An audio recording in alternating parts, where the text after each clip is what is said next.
the environment of segregation was pretty deep. And it's also applied to lunch counters and bus terminals. And this is where a lot of the youth started to come in. And the youth started to do these type of unique protests.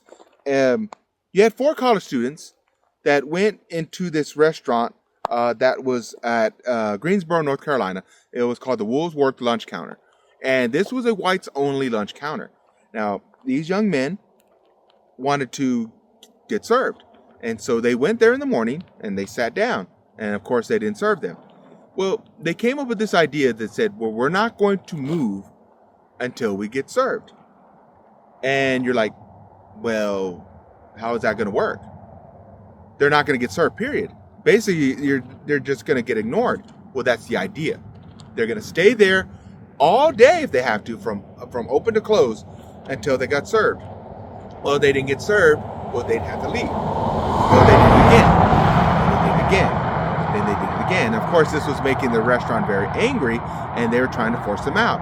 Well, they couldn't necessarily do that because now they had other people started to follow the sit-in, and these were other African Americans that would sit at the Woolworth lunch counter, and they would refuse to leave until they got served. And the regular patrons that were there, they couldn't sit down and enjoy their lunch. Anglo-American patrons that were used to eating at the Woolworth lunch counter, now they can't, and also people sympathetic to the Woolworth lunch counter, well, they're getting very hostile. They actually would throw punches. They would violently remove the protesters or shoot at them. And it was an ugly sight. But while this is happening, the lunch counter's not making any money. The lunch counter can't make any money because the people that are taking up their seats, they're refusing to serve. They're refusing to serve them.